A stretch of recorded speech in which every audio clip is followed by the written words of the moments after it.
panahon, iisa at nakatatak ang kauna-unahang himpilan sa paghahatid ng serbisyo publiko at balita.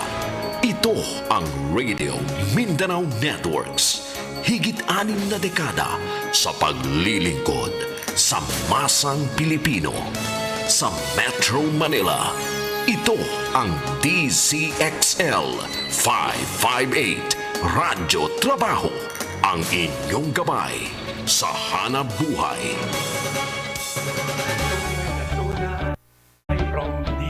Mula sa DCXL 558 Studio, narito ang programang Basta Promdi, Lodi. Maghahatid ng serbisyo publiko, mga storya at balita ng bawat probinsya. Basta Promdi, Lodi. Ang programang may tunay na malasakit at puso sa bawat probinsya. Kasama ang totoong probinsyano, Congressman Alfred Delos Santos, at ang batikang mamamahayag sa radyo telebisyon, sa Drilon. Basta Promdi, Lodi. Basta Promdi, Basta Promdi, Lodi.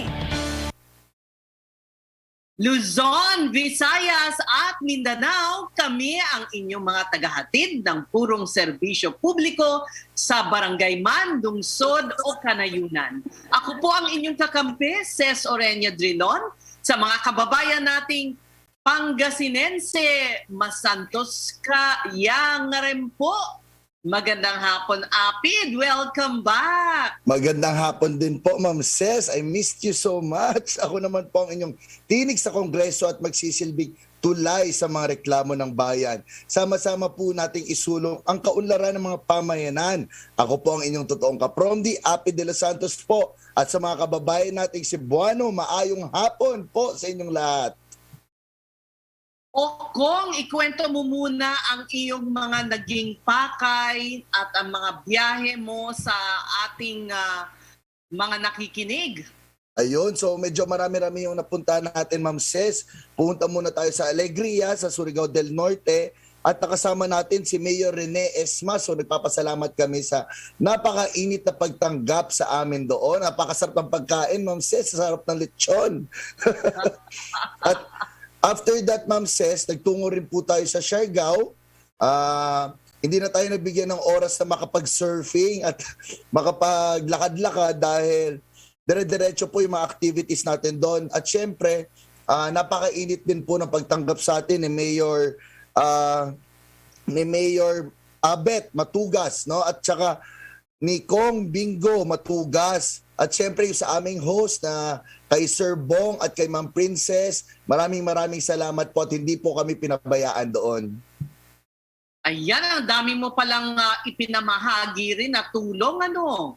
Yes, Ma'am Ses, namigay po tayo doon ng ating mga DSWD assistants at saka tiningnan din po natin, Ma'am Ses, yung na-launch na nabigay natin doon na flood control.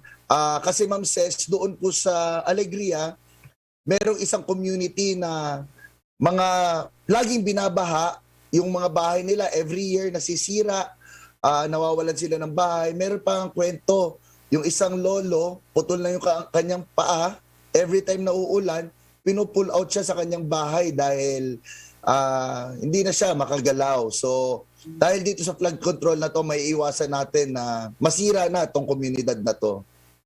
Ayan, mabuti naman.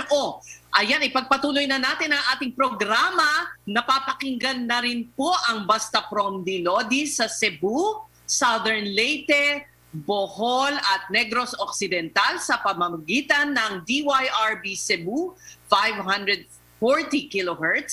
Nasa Tirad Pass TV and radio rin tayo sa Ilocos, DXRD Davao at Infinite Radio sa Calbayog City. Ma'am Ses, napapakinggan at napapanood din tayo sa Albay sa pamamagitan ng radyo at TV Veritas. Gayon din sa Facebook page at YouTube channel ng Regional News Group Luzon. Ayan, silipin muna natin ang mga pangyayari sa mga probinsya sa pamamagitan ng ating mga loading reporter. Promdi Patrol! Ang bahaging ito ay hatid sa inyo ng Top Asia Corporation, Pioneer Importer of particle boards, medium density boards, at melamine face chipboards. Proud partner of leading furniture contractors in the construction industry. Basta't the best laminated boards, dun ka sa subok na. Top Asia. For more details, please call 8294-3144 or 8294-3188. You may also visit www.topasia.com.ph. Ayan, so unahin muna natin Ma'am Ces sa Bicol. Office of the Civil Defense Bicol, pinaghahandaan na ang maaring malalakas na pag-ulan na maaring maranasan ng rehiyon. Report to ni Radyoman Lea Barcelona ng RMN Legazpi. Magpapatawag ng pagpupulong ang tanggapan ng Office of the Civil Defense Regional Disaster Risk Reduction and Management Council ni Director Claudio L. Yucot, kung saan dito ay kanilang tatalakayin at babalangkasin ang pagbabana ng mensahe ng datos ng Pag-asa Sentral na binabaraman sa Pag-asa DOST Southern Luzon na nakabase sa Legazpi City, Albay, Bicol Region. Ayon kay Director Claudio L. Yucot na dapat maaga pa lamang ay maging aware ang lahat ng mga Bicolano at Bicolana, narunaan niya sa mga lugar na mabilis ang pagtaas ng tubig ulan na maaring magatid ng malakas na tubig baha. Kaanawaan niya ay ang mga lugar kung saan ay mga malalambot na maaring magkaroon ng mga pagguho ng lupa. Kasama na rin ang mga nakatira sa mga baybayin dagat na nakatira sa mga light materials. Ipapatawag ang lahat ng mga local government units dahil sila ang naka-direct hit sa kanilang mga residente. Dapat ay ngayon pa lamang ay mabalangkas agad sa mga barangay ng bayan, lungsod sa Kabikulan. Mula sa Legazpi City, ako si Leo Barciliano, nag-uulat para sa Basta Promdi, Lodi. Salamat, Leo. Samantala, 572 ang bagong kumpirmadong kaso ng COVID-19 sa Region 10.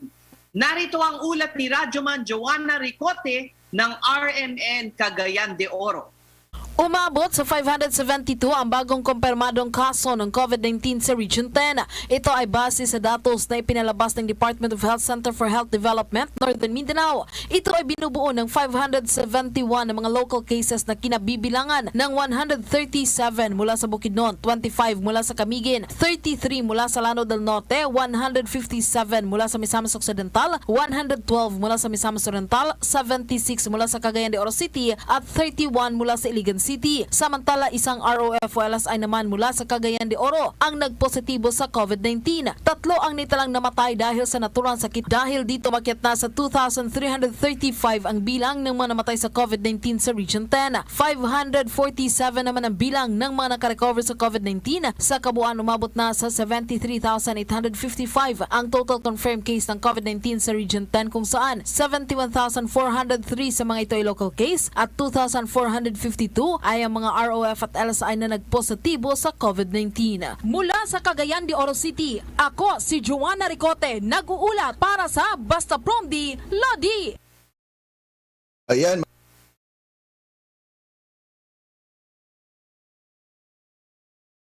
Kokong, naka-mute ka po. Ay, sorry po. So, ayan po. Maraming salamat, Joanna Ricote. 31 medical workers ng Cotabato Regional and Medical Center nagpositibo na rin sa COVID-19. Report ni Radyoman Roy Holgado ng IFM Cotabato. Sumampanan sa 31 na medical health workers mula sa Cotabato Regional Medical Center na nakabase dito sa Cotabato City ang nagpositibo ngayon sa COVID-19. Ang ilan sa mga ito ay kasalukuyang admitted sa nasabing pag-abutan, samantalang ang iba naman ay nasa kanilang facility quarantine. Kinumpirma naman ng CRMC na ang kanilang nagpositibong mga medical staff ay nasa maayos na mga kalagayan dahil ang mga ito ay fully vaccinated na. Nitong nakalipas ng Sabado lamang, isang nursing aide nila ang binawian ng buhay ng dahil din sa COVID-19. Nabatid nakakatanggap pa lamang nito ng kanyang first dose sa COVID vaccine noong September 6. Kaya naman ipinapaalala ng CRMC sa publiko ang kahalagahan ng pagpapabakuna para may proteksyon laban sa virus. Sa ngayon ay umabot na sa 1,320 mula sa 1,809 employees ng CRMC o 73% nito ay fully vaccinated na. Ang mahigit 400 na empleyado na wala pang bakuna ay officer workers nito at ilan sa mga ito ay tumanggi sa vaccination program. Ayon sa CRMC, kanilang nirerespeto ang desisyon ng mga ayaw magpabakuna dahil karapatan nila ito. Samantala umakyat na sa 34 ng mga pasyente nito ang bilang ng mga nasawi dahil sa COVID-19. Sa nasabing bilang, 33 dito ay walang bakuna. Mula sa Cotabato City, ako si Roy Holgado, nag-uulat sa Basta Promdi, Lodi. Salamat Roy Holgado sa Davao City. Magandang balita ito, nabakunahan ng COVID-19 vaccines umabot na sa 700,000. Radyoman Renz Barbarona nag-uulat. Umabot na sa 700,000 katao ang nabigyan ng COVID vaccines first dose dito sa Davao City. Sa Davao City Vaccination Report as of September 21, 2021, 702,170 ang naka-first dose na, habang 536,198 na nakakompleto na ng dalawang dose ng bakuna. Sa nasabing report, nasa mahigit 40,000 ang nakakompleto ng COVID vaccine sa healthcare workers, 80,000 sa seniors, 130,000 sa persons with comorbidity, 240,000 sa essential workers, at 24,000 naman sa poor population. Napagalamang ang Davao City sa 2020 census ay may 1.8 population. Kaugnay nito, ayon sa City Government of Davao, para maabot ang herd immunity lalo na sa darating na Pasko, isasagawa ang Davao Bakuna Night simula mamaya alas 3 ng hapon hanggang alas 9 ng gabi sa San Roque Elementary School at Almendres Gym dito sa Lungsod. Ayon pa, para ito sa mga individual na hindi available sa umaga na magpabakuna. Mula sa Davao City, ako si Renz Barbarona, nag-uulat para sa Basta Promdi, Lodi. Maraming salamat, Renz Barbarona. Ito, close contacts ng Delta variant positive sa Dagupan City, nag-positive na din sa COVID-19. Ulat naman ito ni Radyoman Arman Soriano ng IFM Dagupan. Lumabas sa positibong ilang close contact ng 8 Delta variant positive cases ng lungsod ng Dagupan na naitala kamakailan. Ayon sa COVID-19 focal person na si Dr. Ofelia Rivera, ang mga natukoy na close contact ay kasalukuyan na mamalagi sa isolation facilities o naka-strict home quarantine naman ito. Dagdag pa ni Dr. Rivera na sa ngayon ay hindi pa matukoy kung ilan ang kabuang bilang ng mga close contact ang nagpositibo sa naturang sakit dahil sa patuloy namang hinihintay ang resulta ng confirmatory test na sinagawa sa mga ito. Pagtitiyak naman ito na walang nakakaradas ng severe symptoms hanggang sa kasalukuyan at kaugnay naman ito ang 8 naitala na Delta variant positive na unang nagpositibo ay may tuturing na recovered dahil sila ay negatibo na sa sakit. Mula sa Dagupan City, ako si Arman Soriano nag-uulat para sa Basta Promdi, Lodi. Sa Butuan naman, nako, ay nasa ilalim pa rin ng MECQ ang 70 na barangay. Narito ang Raman Jasser Gura ng RMF Butuan. Patuloy pa rin nasa ilalim ng Modified Enhanced Community Quarantine ang 76 na barangay sa lungsod ng Butuan simula ngayong araw hanggang sa katapusan ng Setyembre. Ito'y base sa resolusyon ng Regional Task Force dahil sa mas lumulubong kaso ngayon sa COVID-19 sa lungsod. Hanggang sa ngayon, patuloy ang panawagan ng LGU Butuan sa kooperasyon ng mga residente para mapigilan ng tumataas na bilang ng kaso sa virus sa lungsod. Hinikayat din ang mamamayan na huwag lumabas ng bahay kung hindi kinakailangan. Palagi ang pagsuot ng face mask at face shield. Huwag pumunta sa mga matataong lugar at magpabakuna. Kasama mo sa DXBC RMN Butuan, Jasser Gura. Tatak RMN. Maraming salamat, Jasser Gura. At Ma'am Ses, ito nga po mga magsasaka umaaray na sa napakababang presyo ng palay. Yan po ang tututukan natin sa pagbabalik ng Basta Promdi, Lodi! Ang totoong probinsyano, Congressman Alfred Delos Santos at ang batikang mamamahayag sa radyo telebisyon, Drilon, Basta Promdi, Lodi!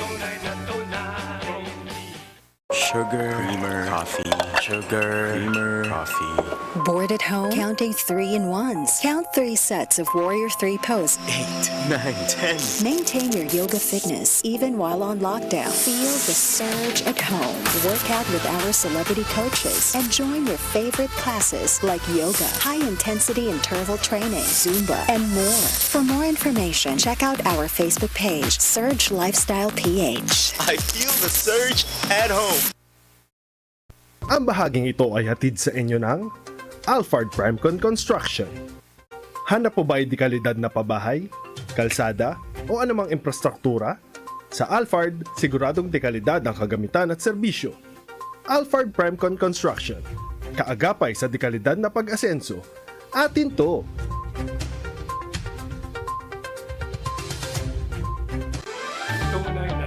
ang totoong probinsyano, Congressman Alfred de los Santos, at ang batikang mamamahayag sa radyo telebisyon, sa Drilon, Basta Promdi, Lodi! Ito na, nagbabalik ang Basta Promdi Lodi, nananawagan ng tulong sa pamahalaan ang mga magsasaka matapos na bumagsak ang presyo ng palay na sa ngayon ay nasa 10 piso hanggang 14 pesos kada kilo at nasa 15 pesos ang production cost nito. Naku pa naman, lugi talaga. Sa monitoring ng Samahang Industriya ng Agrikultura o SINAG, nasa 10 piso kada kilo ang presyo ng palay sa Mindoro, 13 pesos kada kilo sa Pampanga, Nueva Ecija at Laguna at 14 pesos kada kilo naman sa Pangasinan, Batangas at Isabela. Ang masakap dyan, Ma'am Ses, nagtataka ang mga magsasaka kung bakit tumataas ang presyo ng bigas sa mga pamilihang gayong bagsak naman ang presyo ng palay. Sa ilang pamilihan dito sa Metro Manila, tumaas ng mula 37 pesos kada kilo hanggang 40 pesos ang presyo ng lokal na regular milled rice. Para naman dinggin ang hinaing ng mga magsasaka, makakausap natin via Zoom si Ginoong Rosendo. So, chairman siya ng Sama ng Industriya ng Agrikultura o SINAG. Mr. Sir Rosendo, magandang hapon po. Magandang hapon, Tom Alfred and Ma'am Ses, magandang hapon po. Good afternoon po. Ano po ang dahilan ng pagbagsak ng presyo ng palay? Yeah, ang nakikita kasi natin yung import kasi ang daming pumasok, no? And flooded pa rin ang market. And yung mga dating nag-stock na palay, hindi pa nabebenta eh. So, takot silang kumuha, no? Yung mga miller. Kausap natin mga miller kasi yung organization ng miller, member din natin sa SINAG, no? And yung mga farmers naman, yung irrigators, member din natin. So, pinoproblema nila yung nakausap natin na miller is may stocks pa sila and umaano naman, pero hindi sila makabenta sa Metro Manila kasi flooded ng imported. Yun ang isang malaking problema. And siyempre, bumaba yung presyo. Ma'am Ses, umpisa pa lang anihan kasi ang peak ng anihan is between October to December. Kaya nanawagan tayo sa ating gobyerno na dapat bigyan ng mas malaking budget ang NFA. Kasi 7 billion lang ang budget eh. Kulang yun, no? Ang 7 billion, kung 19 pesos ang nabibili doon is 300,000 metric tons. Ang sabi, ang projection ng DA, aabot tayo ng 11 million metric tons ang aanihin. So, paano yan? Almost 2.7% lang ang bibilihin ng NFA. So, kawawa yung mga magsasaka. Sir, inano nyo na ba? Bringing up nyo na po ba to sa DA? Humingi na po ba kayo ng tulong sa kanila? Bali palagi natin sinasabi, no, na dapat ayusin ito. Last season, nabanggit na rin natin na dapat i-prioritize natin yung pag-procure doon sa mga magsasaka. Ang inano nila is ang LGU daw bibili. Alam naman natin ang LGU is may malaking problema ngayon sa COVID nakausap natin mga mayor, hindi na nila kayang i-sustain yung mga problema sa COVID. Yes. Dahil barangay lockdown. So yung mga barangay, hindi na nila nabibigyan ng pondo yung barangay. So wala na tayong tsansa na ang LGU pang magsusuporta na bibili ng palay. Bakit po ang taas ng importation gayong meron namang parang bumper crop ng palay? Yeah, dapat priority natin, no, ang local.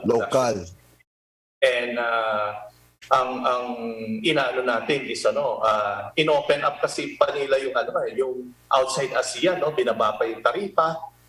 So nakita namin doon sa import price no ng China na pumapasok na bigas, ang presyo na lang 1,036 ang puunan ng importer. Kung plus 100, so 1,136 ang puunan ang benta sa mga trader. So ibig sabihin, bakit bibili yung mga traders sa mga miller kung nakakabili sila ng mura sa mga imported? And ang isang malaking problema pa, sa merkado, wala tayong nakikitang mura. Pumataas pa, maski umikot tayo from 30, dati 35, 36, umabot ng 38 to 40. No? Lalong tumataas yung presyo. Pero flooded ang market. Pero ang laking kita ng mga importer, yun ang nakikita natin na malaking problema. And yung mga local producers, malaking problema kung hindi sila makakompete doon sa pumapasok. Tama. Sir, pero nabalitaan niyo na po ba yung Rice Competitiveness Enhancement Fund? Nakakatanggap po ba kayo nito? Yung RCEP, no? Yung RCEP, yung seeds, itong cropping season, kasi ang nagtanim almost 3 million na farmers. Almost 3 million hectares ang nagtanim. Pero ang RCEP, ang nabigyan lang is almost 600 hectares. So, malayo dun sa total hectareage. And yung pataba naman, yung Bayanihan 2, almost half lang ang nabigyan. Dahil nung tumataas, nung nagbibidding, yung mga region, balita namin, tumataas yung presyo, hindi na nakaprocure yung mga region. So, ang nangyari, hindi na ibigay yung mga pataba na libre sa mga magsasaka natin. So, yun ang malaking problema.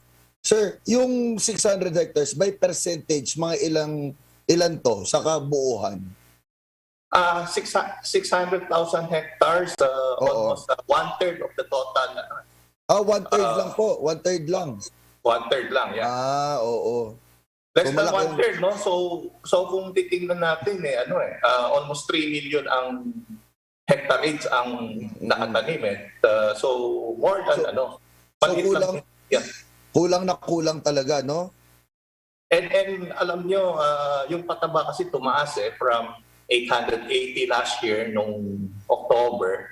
Ngayon, nung season ng pataba, tumaas yung world market, umabot ng 1,500. So ang cost nila, additional 600 per bag. Sa isang hektarya, 10, almost 6,000 yung additional cost ng mga magsasaka.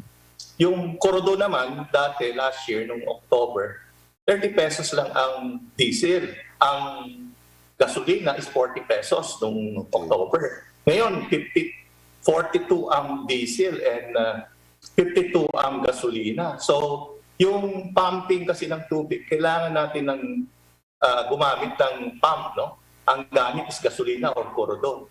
So yun, kung 400 liters ang gagamitin, additional cost din sa mga magsasaka yan.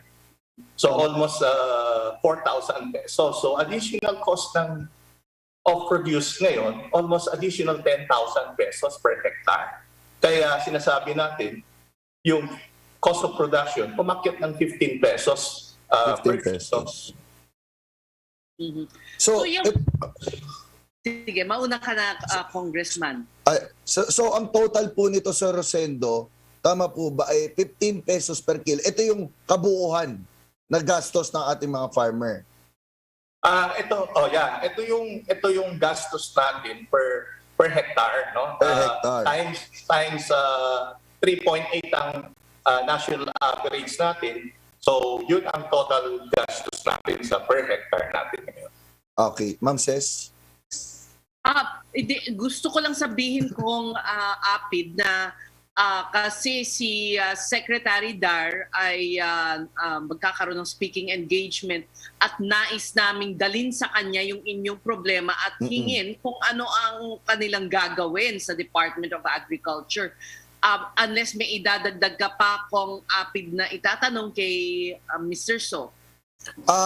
Last na lang po, meron po bang panggigipit na kayong nararanasan sa inyong kaalaman from the rice millers at saka yung mga rice traders? Kasi I heard yung mga tinatawag nilang managers, ano po ba, meron pang yung mga tawag sila dyan It's from the district offices of DA, rice millers, rice traders.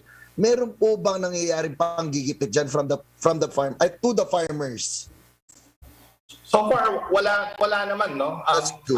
Mostly, ang ginagawa naman is yung mga farmers kasi, may mga traders na bumibili dun sa mga farm nila.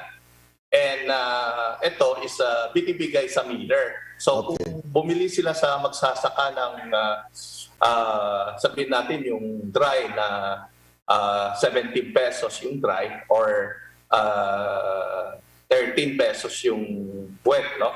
Yung basa. So ito is pagpasa sa rice miller, nasa 1850 yan. Parang ganon. So yun ang sistema. So far, wala naman tayong nakikita pag-ipit sa mga magsasaka. Mabuti naman.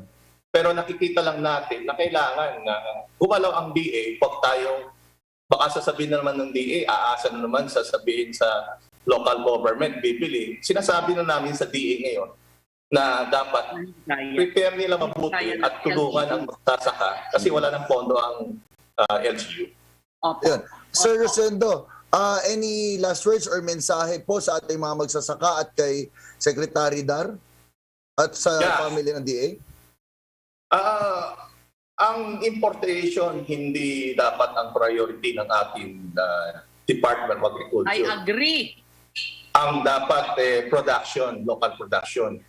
So dapat tulungan ang ating magsasaka.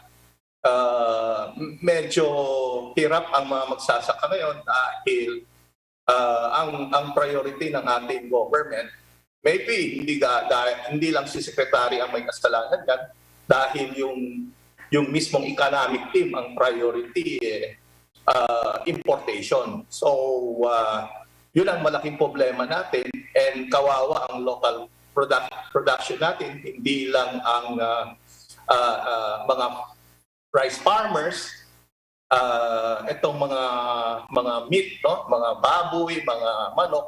Dapat alamin natin, Mr. So, sino ba yung mga importer na yan? Baka mamaya, ma-farmally na naman tayo dyan. Opo, Ma'am Ses. Tsaka balita namin yung taripa na naman ng corn gusto nila ibaba, no? Wag na natin ang corn farmers, yun na lang naiiwan na medyo nabubuhay ngayon. Kung ibababa na naman yung taripa ng corn, baka mamamatay na naman yung corn farmers natin. Kawawa naman. Wag naman. Okay. Yun lang, Ma'am Sex. Maraming salamat po, Sir Rosendo So ng Sinag. Thank you so much po. Thank you so much po. Ayan, makakausap na natin live via Zoom si Agriculture Secretary William Dar. Magandang hapon po sa inyo, Secretary Dar. Kasama po si Congressman Apid Delos Santos. Magandang hapon, Ses, at saka Kong Alfred. Magandang hapon po sa lahat po na inyong tagapakinig. Sec, maraming salamat po sa pagbibigay sa amin ng oras. Pwede ko bang, Ses? Yes, pwede ko ba? Ang mga farmers natin ng ang mga palay sa baba po ng presyo ng palay ngayon. Ano po ang gagawin natin? Go ahead, Pwede ko bang itama yung mga datos namin dyan kasi hindi pwede na palampasin namin yung mga datos na binigay nila. Okay, ang rice yield average natin per hectare na ngayon gawa yung RCEP at National Rice Programs ay hindi lang 3.8 million metric tons. Pumunta na sa 4.5 metric tons. So ang laki ng datos ng gap yung binibigay na datos. 4.5 versus 3.8, that's significant to mention. Okay, number 2, yung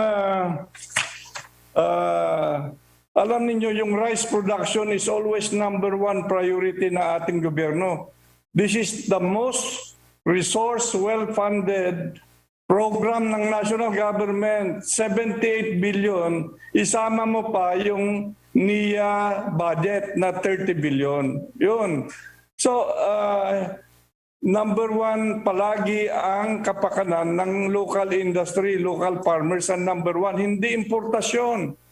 Yung importasyon lang, Ses and Kong Alfred, ay supply augmentation. Kung hindi natin ma-produce 100% yung commodity dito, yung gap, yun ang paparatingin para mayroon pa rin tayong pagkain. Yun po ang food security ibig sabihin. Para maintindihan na madla.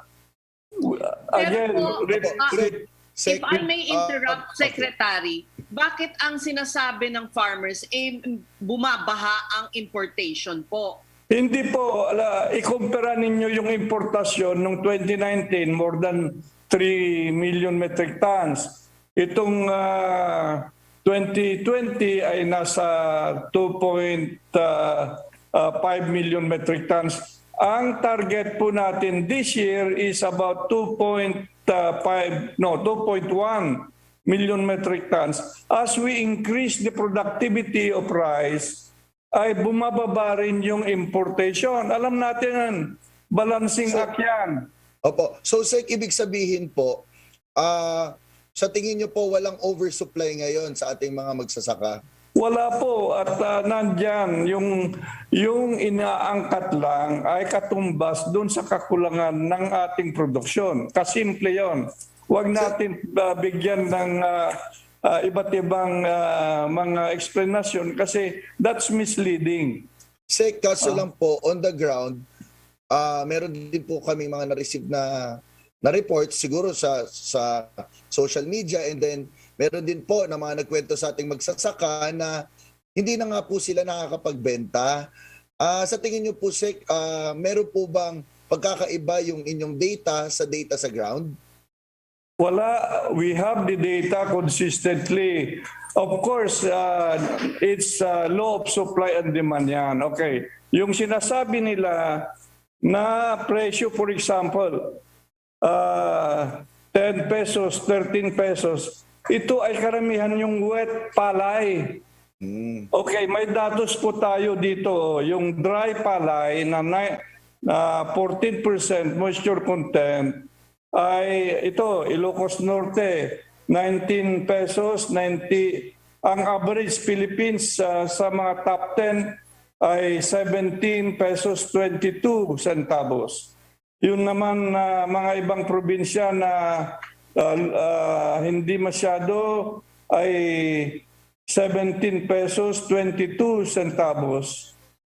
I mean, may mga probinsya na mas mababa dito 17 pesos. Kagaya po ng Zamboanga, Northern Samar at Eastern Samar. So, ang sinasabi po natin, basta dry yung palay mo, ay mayroon kaukulan na mas mataas na presyo. Kung wet yung palay mo, ay hindi po kaganong kataas yung presyo mo. I see. May sinasabi pong problema na yung millers daw po, ayon sa SINA, gano'n po, ay parang nagdadalawang isip bumili sa kanila dahil marami nga daw imported. That's not true again. That's not true. The millers continue to buy. At of course, they are also there looking at the opportunity na kung mas mababa pa ay doon sila bibili. You know, okay. Now, mayroon pang isa akong datos na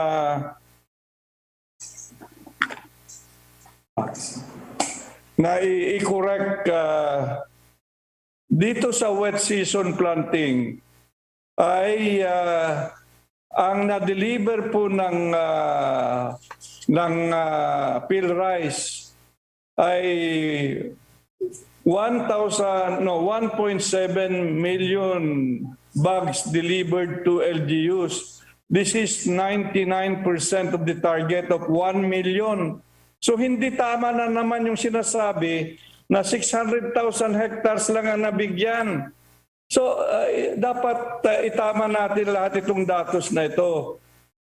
we are misleading the public always kung ganon ang datos natin.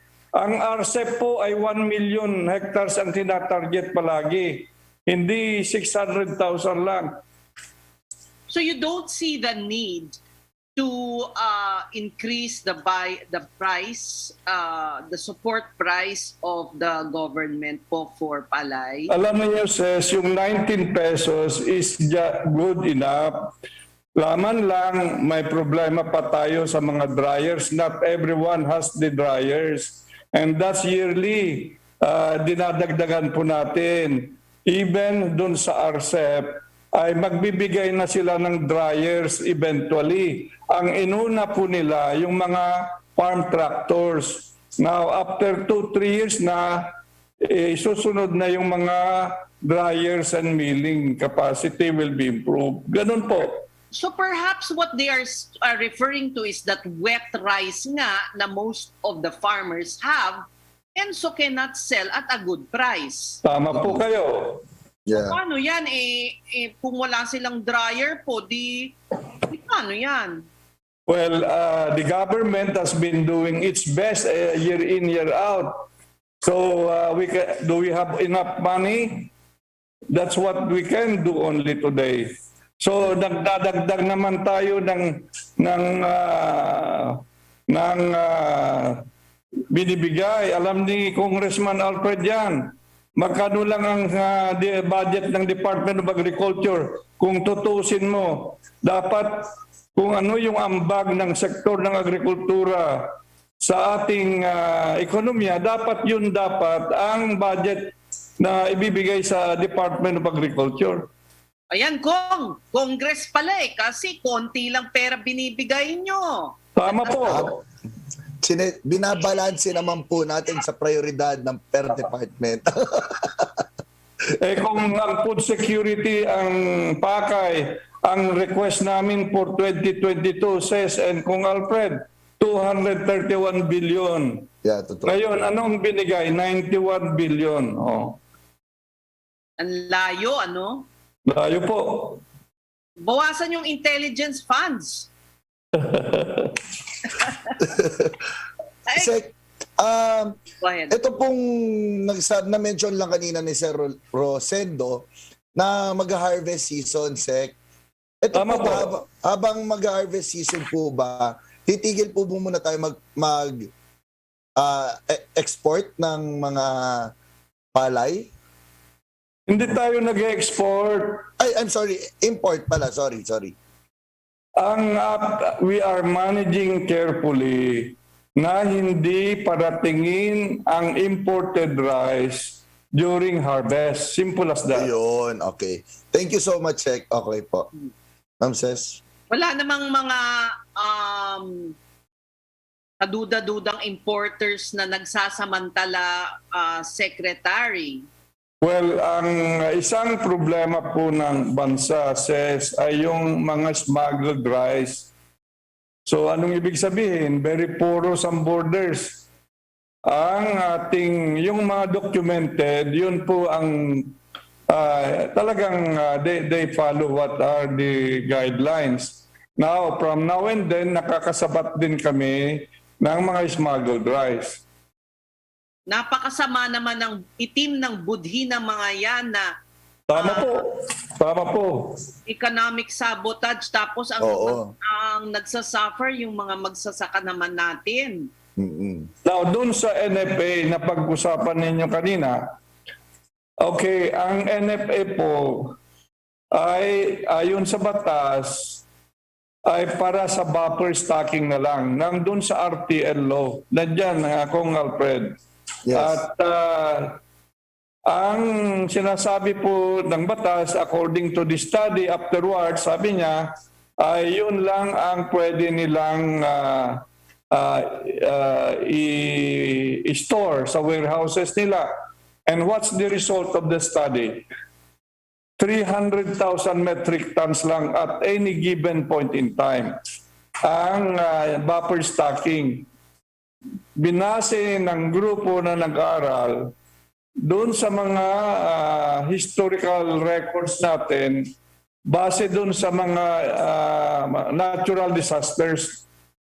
Now, 300,000 ay kukunti po yun. Maybe just good for 9 days consumption. Oh. Now, kung nag-COVID, alam ko ito problema. That's why we are asking those who studied, did you consider itong COVID-19 na ito lingering, we don't know when it will end. So now that nasa drawing boards na back ulit sa kanila para i-consider nila itong lingering presence of COVID-19.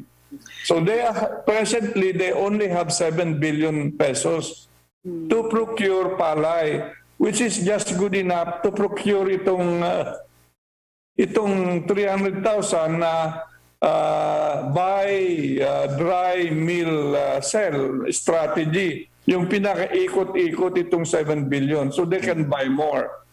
Now, so may limitasyon ng NFA. NFA also is improving yung mga tracking service nila, yung warehouses, more state-of-the-art warehouses. Pero doon lang sa mga buffer stock nila. Very negligible, 3 to 4 days lang kung tutuusin mo ang masuportahan ng NFA. It is really the business people, the millers, the traders who are really, more in the business. So, ngayon, ano po yung usapan namin with DSWD? Says, alam mo yung, di ba may pera, minamanihar ng DSWD, yung 4-piece. Opo. Now, may rice subsidy component yan. Now, mayroon dun sa General Appropriations Act of 2021 na the Department Secretary of DSWD upon the submission of NFA, DA, and NEDA on the critical anong period yung critical na mababa ang presyohan sa palay. So, binigay po namin sa DSWD itong last quarter ng taon kasi karamihan yun ang main harvest po natin.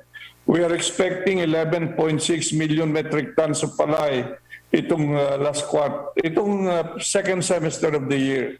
And that's another 7 billion na sana ibigay ng DSWD na pambili at ang ibibigay sa mga 4-piece po ay itong bigas. Yun ang hinihingi ng sinag kanina na sana ay national government ang siyang bumili kasi nga yung LGUs ay wala namang pondo.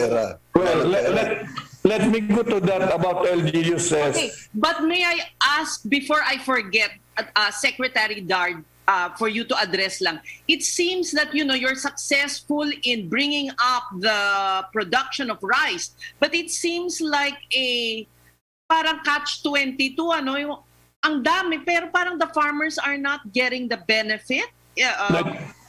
That's a very good question. Very good question. Yeah. Pero doon sa LGUs naman, simula nung 2019 po, ay nakipag-ugnayan na po tayo sa LGUs. Of course, wala pang COVID, masabi po natin. Pero ngayon, even with the presence of COVID, again, it's a misleading interpretation or information na hindi kaya ng LGUs na bumili. Bumibili po ang Isabela, Nueva Ecija, Pangasinan, Ilocos Norte, South Cotabato, Iloilo, Aklan. So almost 6 billion po yung exposure nila. So again, itatama dapat natin itong misinformation na ito. Mayroon ambag ang LGU. Although hindi that high, but 6 billion is 6 billion. Okay? Now, idagdag ko pa yung... Secretary, yung success nyo in increasing production is really amazing.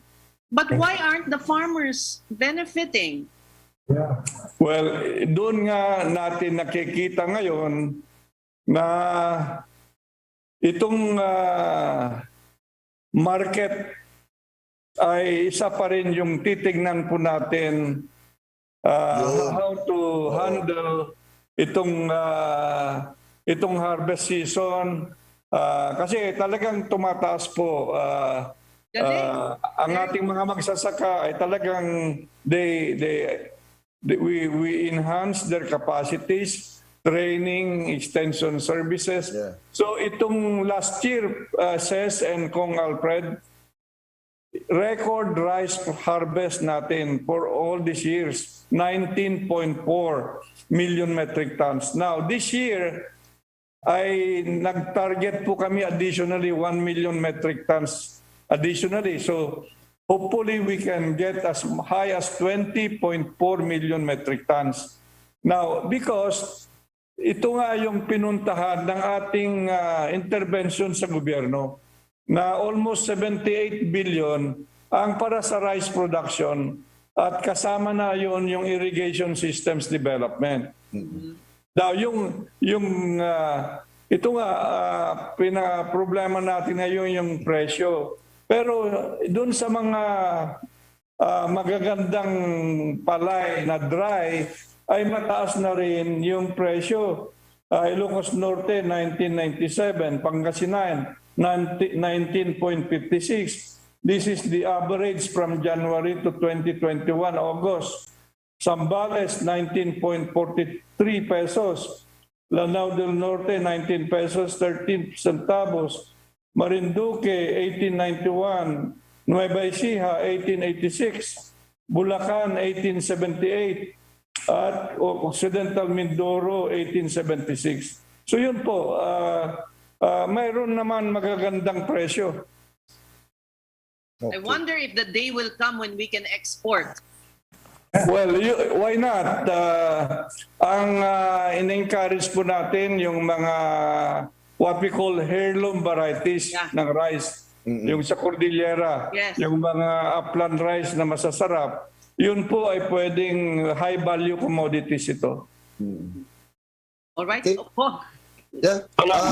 I have to leave. Yeah. I have to leave. We know. Thank you so much, Secretary Dar. Do you have any last messages po? Well, ang aking mensahe po ay nandyan ang gobyerno, hindi po nagpapabaya ang gobyerno. Ang number one na tinututukan ay ang local industry. Binabalanse lang natin kung may pagkukulang pa ang commodity industries natin na lokal at pupunuan natin yan ng imports. Yan po ang policy po natin following the goal of ensuring food security for all. Thank you and good day. Thank you very so much, Secretary Dar. Maraming salamat sa inyong panahon. Maraming salamat po, Secretary Dar. Okay.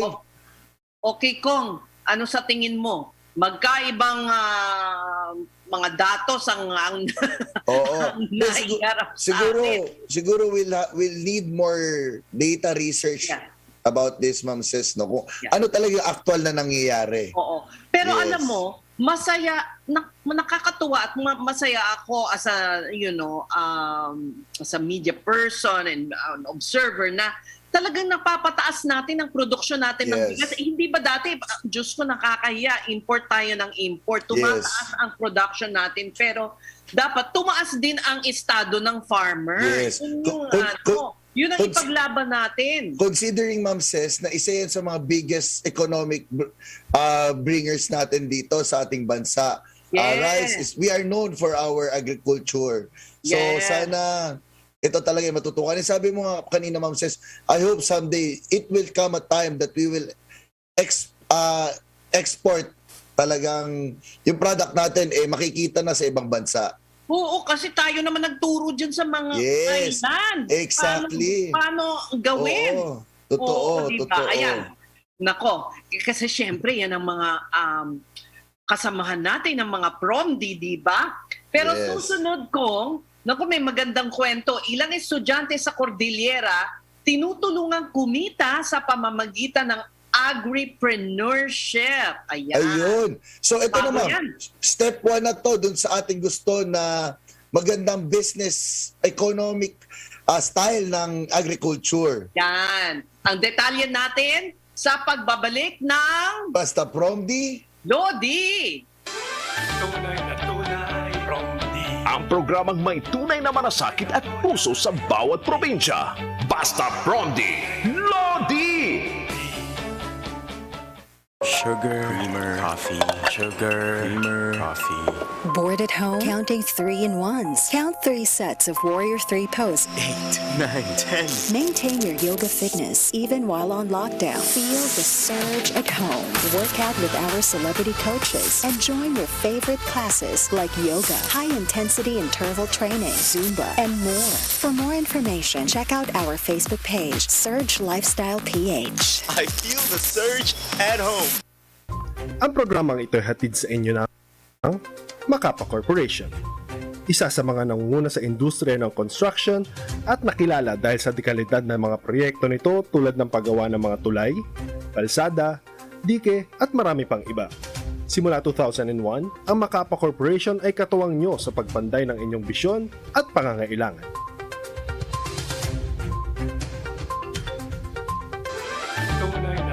Ang totoong probinsyano, Congressman Alfred de los Santos at ang batikang mamamahayag sa radyo telebisyon, Drilon, Basta Promdi, Lodi!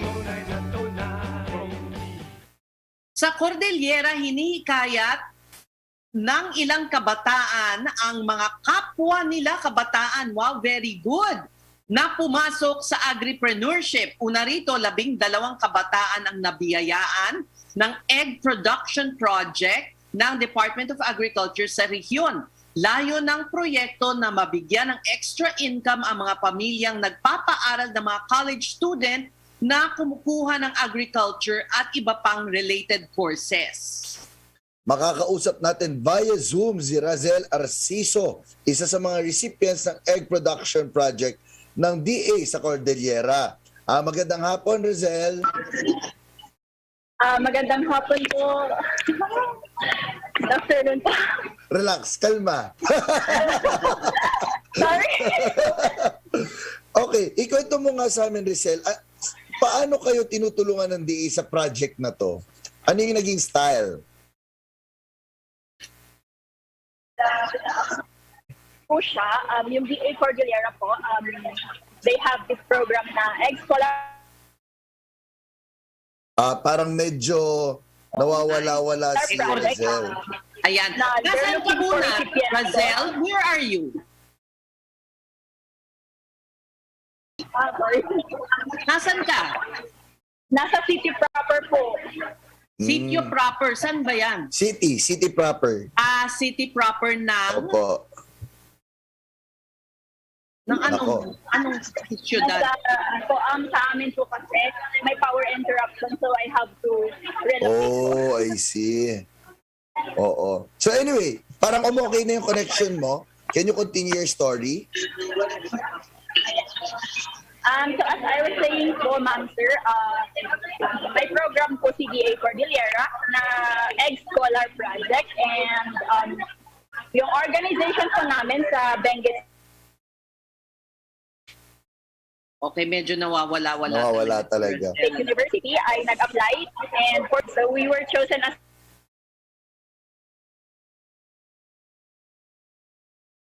Okay. So, ayan, paputol-putol kasi, Razel. Meron bang radyo dyan sa tabi mo? Kasi medyo hinaan mo yung volume.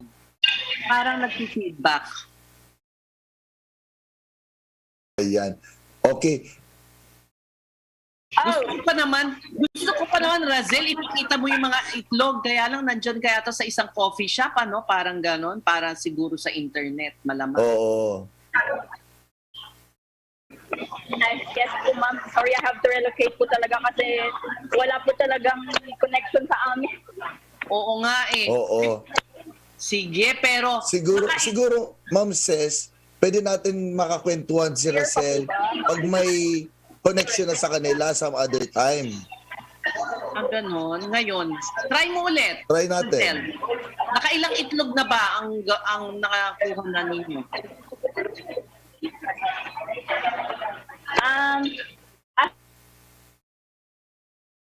parang sinasakto, Ma'am Now Sis. po, ma'am, 9%. O nga, sakto kung kailan siya sasagot, yung mapuputol. Pero pag hindi siya sumasagot, maganda. Clear, maganda yung kanyang connection. Okay, I think As of now po, Go on.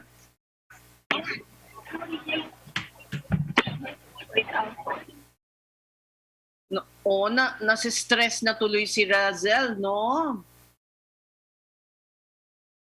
Pwedeng phoner, Ma'am Ses. Oo nga, pwede siguro. Oo. Pero ang ganda, Ma'am Ses, nung idea, no? Yung parang talagang itong project na to, we encourage them to be on agriculture talaga. Yes. Mm-mm. Oo. At saka, sa totoo lang, Kong, ang mga kabataan talaga, gusto naman nila, parang interesado, mas malaki ang interes sa kabataan ngayon na mag-pursue ng farming, ng pagtatanim. Ito, in this case, egg production. So parang livestock, yes. diba? Parang nakakatuwa. Tama yun eh. Kailangan nating pangalagaan ang food security natin. Totoo, Lalo siguro true. yung na-highlight nung dahil sa pandemya, di ba? May pera ka wala ka namang mabiling pagkain. Totoo. Before nagkaroon ng pananawagan na i-encourage ang ating mga kabataan na wag maliitin ang tinatawag nilang farmer. Yes. Because sa totoo lang, they are the source of our food. Yeah. So, kasi nagkaroon, Ma'am Sis, ng stigma na pag farmer, at hindi masyado maganda yung work, parang ganyan. But sa totoo lang, Ma'am Sis, it's really very important. At saka sila ang nagpapakain sa mundo, sa ating lahat. Ma'am Sis, alam mo ba nung ECQ, muntik na ako mag-itlogan din. Yes, kasi maganda, nakaka-relax din yung makikita mo yung mga manok na nakahilera sila dyan, tapos yung nahuhulog na lang yung mga itlog.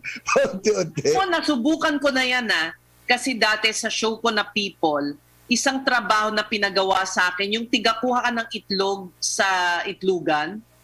So meron akong daladalang parang tinutulak na parang cart, tapos kuha ako ng mga itlog. Nakakatuwa nga talaga. Yes, very entertaining. Ma'am Sis, alam mo, noon, before the pandemic, nag-file kami niyan. And ngayon, nasa Senate na siya. We call it the Young Farmers and Fisherfolk Challenge Act. Ngayon, nasa Senate na siya. Tayo ang author nito, Ma'am Sis. Ang layunin ng bill ay establish a Young Farmer and Fisherfolk Challenge Program that shall support and empower the young farmers and fisherfolks to be active partners in food security development and modernization. Ayan, at nasa telepono si Razel. So ayan, kahit na hindi ka namin nakikita, Razel, mag-usap na lang tayo sa telepono. O ngayon, simulan mo na yung kwento mo. Ayan, good afternoon po ulit. As I was saying nga po kanina, yung Egg Scholar Project, nag-start po siya sa DA-CAR. May program po sila. And then, yung organization po namin sa Benguet State University, we applied for it po. And luckily po, we were one of the chosen recipients po ng Egg Scholar Project po. Nice. Oo. I understand. Ay, go ahead, Kong. Mauna ka na. Go ahead, Ma'am Sis. Sige po. I understand nang hihikayat rin kayo ng ibang kabataan na pumasok dito sa agripreneurship, Razel. Pakiulit. Sorry, hindi ko. Pakiulit po. Parang ine-encourage mo din ang iba na pumasok sa agripreneurship. Yes po, yes. Yung pagpo-poultry or yung any type po ng farming is a very, very good venture as of lalo na po ngayon na pandemic na po. It's really, really big help po.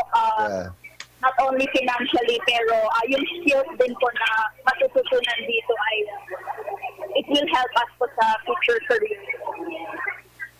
Ayan, so isa yan sa mga pet, ang ganda nung itlog parang bills ni Congressman Apid ano, Apid, ang mabibigyan mong mga incentives sa mga tulad ni Razel? Uy, ang ganda. Oh. Yan, Ma'am Ses. Ganyan yung sinabi ko. Ano ko? Oo, anong mga incentives ang maibibigay ng bill? Okay. Yung Or sa bill, batas? it's more of the opportunity to learn and the opportunity, Ma'am Ses, na encourage yung mga tao. So talagang yung support, more of yung support talaga. Yung paninimula, Ma'am Ses, yung layunin nitong bill na to. So mabibigyan sila ng starting capital? Something like that. Yes. Okay. Oo. Razel, so magkano na ang kinita mo? Hindi ko po masabi yung exact na amount, pero as of now po, 90% of the players are laying, so good po yung profit na nakukuha namin. Wow, congratulations! Last question na lang ako, Razel. Do you have to be an agriculture student or kailangan ba may idea ka about agriculture para makapasok sa program na to? As for my opinion naman po, sir, hindi naman po necessary na estudyante tayo or agriculture major or any. As long as meron ka pong passion, meron ka pong will to learn, you will be able to, at saka gusto mo talaga yung ginagawa mo. That is a very, very good qualification na po to enter any farming venture. Beautiful. Yeah, Okay. well said. Congratulations, and may you infect other people with your passion. Not with COVID, with your passion. Thank you so much, Razel. Sana makausap ka namin ulit sa camera next time. Yes. Yes po, I hope po. Thank you po. Thank you so much. Thank you, Razel. Ayan, at yan po ang isa na namang araw ng ating paglilingkod sa ating mga kababayan sa lalawigan. Basta isyong Promdi, ako po ang inyong kakampi, Ses Orenia Drilon. Hanggang sa muli po, samahan nyo kami isulong ang kaunlaran sa mga lalawigan at itaguyod at iangat ang husay ng mga probinsyano. Ako po si Alfred de los Santos, ang inyong totoong kapromdi. Hanggang bukas po, isang mapagpalang araw sa inyong lahat. Basta Promdi, Lodi. Basta Promdi, Lodi. Tunay na tunay, Promdi. Abangan ang susunod na talakayan sa programang Tunay na May Malasakit at Puso sa mga probinsyano. Kasamang totoong probinsyano, Congressman Alfred de los Santos at ang batikang mamamahayag sa radyo-telebisyon, Ses Drilon, dito sa DCXL 558. Radyo Trabaho, Basta Promdi, Lodi! Basta Promdi, Lodi. Basta Promdi, Lodi.